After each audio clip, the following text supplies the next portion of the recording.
Sanahal Sengoi sana Sahi tara sure Oza Ibotona Lyric takpiram laga Chatkhiba tangaire Maraibak nung sibagi matang Para ama tambibada yauba Slokama Chinpha punaba haiduna Munna yengladuna Mera thage ayuk nung sa tabombada Sengoi Mangolgi machi amada Phamduna leiri Chinpha punaba honari Matam maduda Sanakhyaya school lakpa Ayuk angan bada Manipur levigi Kulai kharaga thunglare haiduna yeng sinnaba Sanakonung karuba halaklame Machanupa Slokama phana naba honari baduda hanglay Sanahal Karino nangna pari bado Ojana Sanskrit slokama Chimpapura mohai Adu pari bani pabung Kari slok no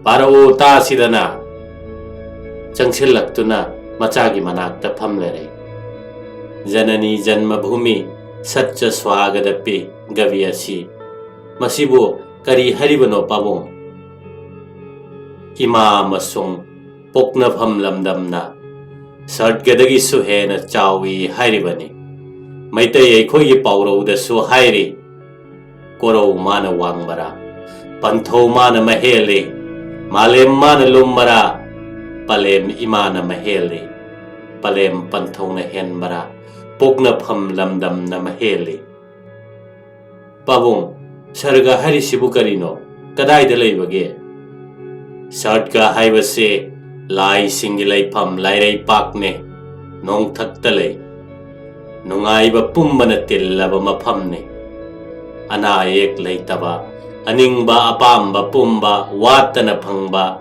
Ayinga samanaba Sidaba singtana layba maphamne Sartkada apamba pumba hekta pirakpa Kalpa vrikha haure Kuithaba naidraba parizat layrang satle Sartkada layba pumnamak Naha waiduna talay Hanuba layte Asuk nungairaba Apamba chaning thakning bapot pumnamak phanglaba mafam Sarga sidagi ima amasung pungna phamlamdam na heli haribase karigino pabong Sengoi Machagi maphamdade Mamana khwaidagi athoibani Mamagi hakchang machetna macha oiribani Fajaraba machu kayana tillaba male mase Mamanattana kanana suhanba ngamde Sarga gilay phawna uhanba ngamma natte Macha pumnamak Mamagi khomlang amrita thaktuna hinglaklibani Chauraklibani mirak tilaklibani Masi sargana wahanba ngamde Mamana macha nungsibagom Jiba amana atopa jiba mabu nungsiba ngamde Mamana macha bu nungsibade Mayada chagadaba pot ado machada pijaraga Machana madu chaba uraga harauna noktuna yenglibani Mamagi matambakta Ising chatsindaba Kong hamjindaba macha laybara Maduda Mama matana sauba Warauba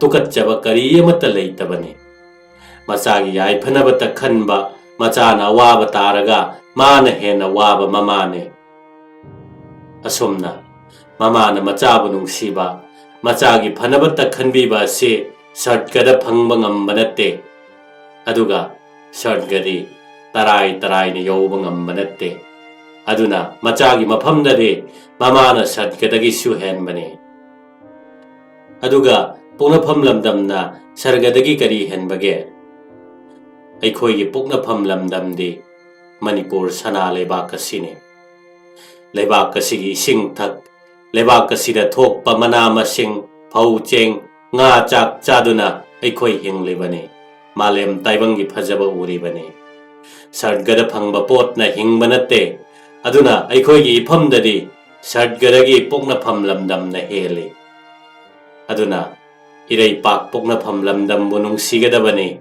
Irai bakidamak thawai phawba thadokadabani Pabung Karamba kanda karigidamak Iraibakidamak thawai thadokadawribano Iraibak Samaj amani Samaj asigi manungda ai nang aigi nangi imung manung sagai natai pumnamak lairibani. Samas manung datane dharma na lairiba. Samas ki wang mada dharma laite. Samas mutlabadi dharma mutlabani. Yaknabana landaraktuna iraipak po kudum chankrabade iraipak mikha pole. Iraipak asi mikha polabade aikoi ki samas minai oire ningkha tamdre adu oirabadi samas adu mutle. Maram maduna iraipak kanjanaba ning tambangaknaba samas kannaba dharma mangdanaba thawai pamudana yaknabaga lan thengnaduna yaknababu maithiba pigadabani. Pabung karam malaybakta maraybakkidamak thawai katkiba kana leibage. Maraypakki ning tambangaknaba mina tongamdaba thabak tauramlaga maraybakkidamak thawai katkiba kaya maning tamba pamba leibak khudingmakta lei. Makhoigi marakta thoidok hendokpa kayagi maming amasung makhoina tauramba thabak itihasta singthari. Akal athau singi maramda saithaba kabi singna lengi asaiba singna saithai isai oina saknari. Asigumba maraybak ningba athauba pidamnafam oiba kayagi maming mi singi machinda tattana panari. Asigumba kharagi wa tamge munna taw. Aina zilada nongmai hidak lauba chalubada wari leiba hiba saheb amana lirakpadagi tarakpani. Rom kauba leibak aduda Horesas haina kauba thauna pharaba maraybak ningba nupa ama leirame. Mahak Tiber turel mathakta saba thonglomdagi Rom saharda changba oiba gate adu ngakpa commander ne.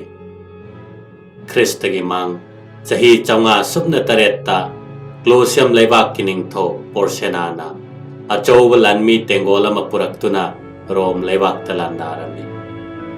Porsenana Rom sahar natana Janikulam pumba khudum chanduna mi tabak khun pumnamak mai thaduna manghalame.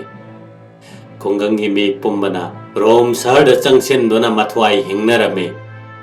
Parsonagi lanmi tengol Tiber turel mathakta sariba thonglom tamna Rom tamna ithak naina changselaklame. Lengak mapu kansal galoinana sahargi mapi mapa pumba mafi takatuna sahargi sekpal nakta thonglare.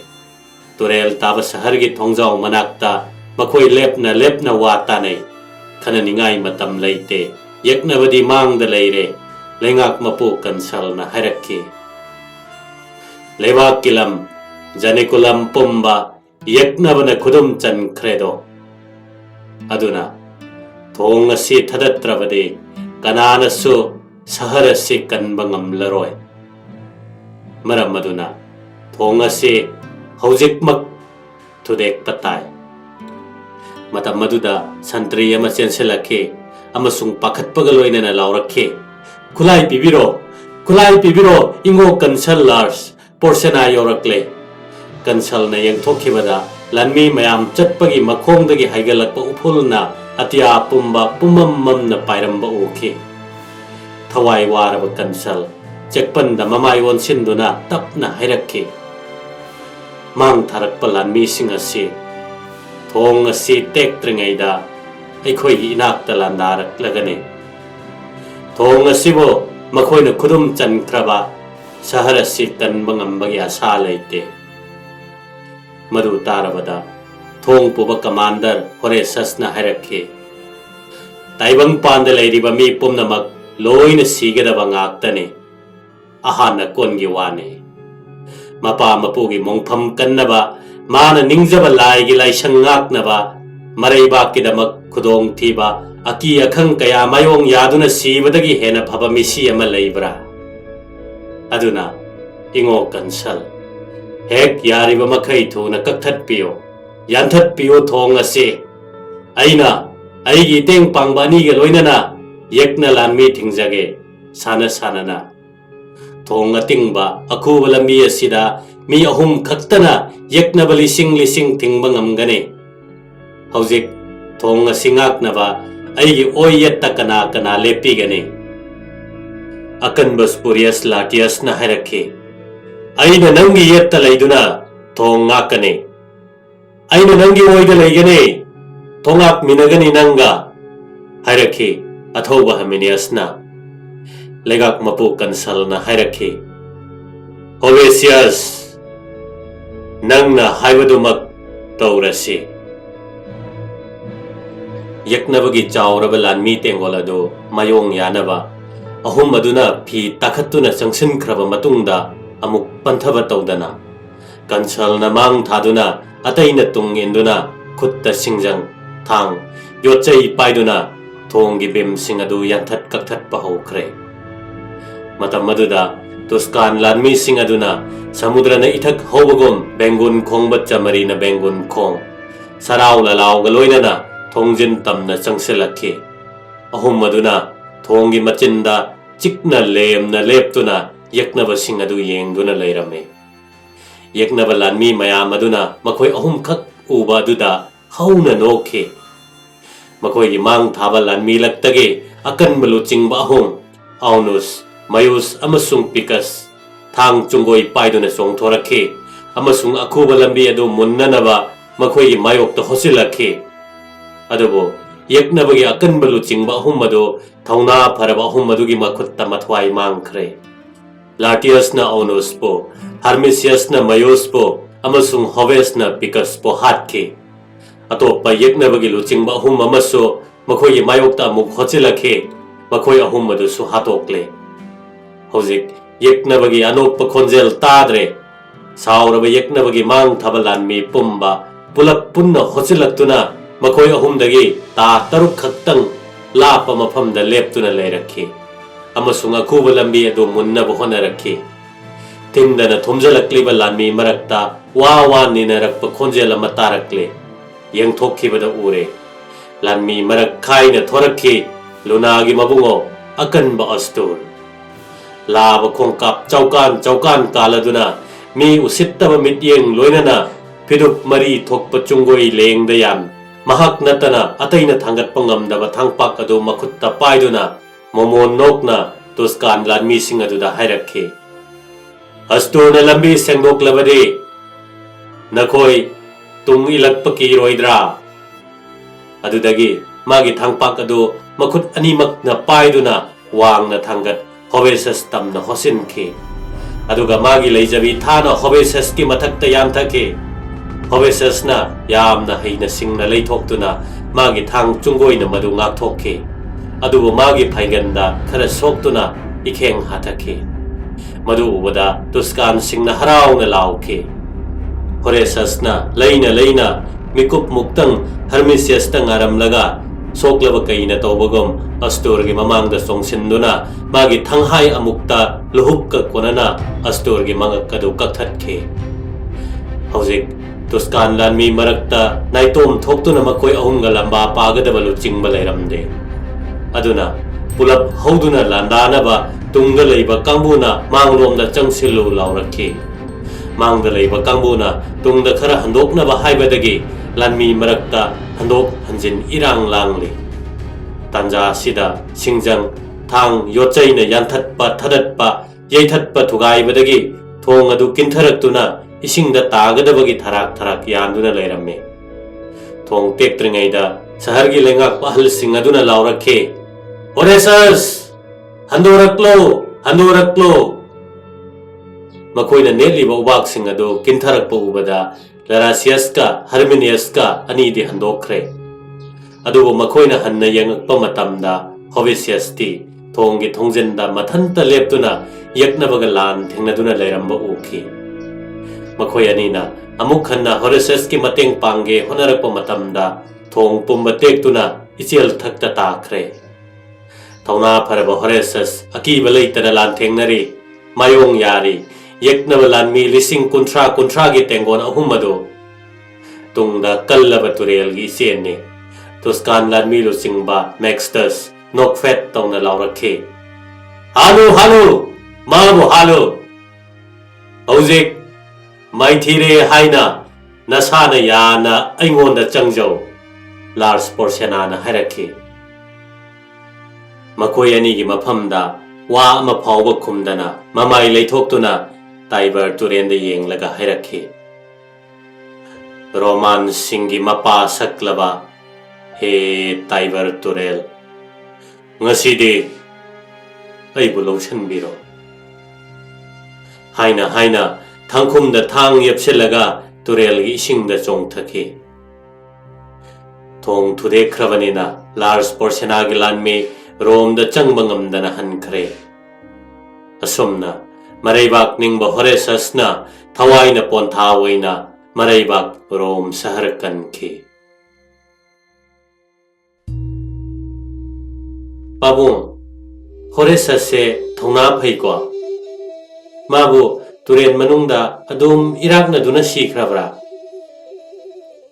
mane mahak thongna yamna le maraibak ningba mi gi phidam na famne nong ta khibana changjo pa na cheliba turel gi akan ba ichel nungda mahak chong thakhe maduda rom gi mi pumbana amadi yeknaba lanmi phawba yauna khanglau launa khe magi soklaba phaibak tagi ina turel gi sing ingang ngang labada mahak siraboi ningna khe mahakna inung adudagi amuk phawgalakpada magi lohup ubada mahak hingli haiba khangkhe ahumlak suba phawgalakpada mahak rom sahar torban yokhe lengak pahal singna mabu isingdagi singkhat pekhe manawaina locha pekhe mabu ningsingnaba murti kinbiduna ikai khumnaba utpekhe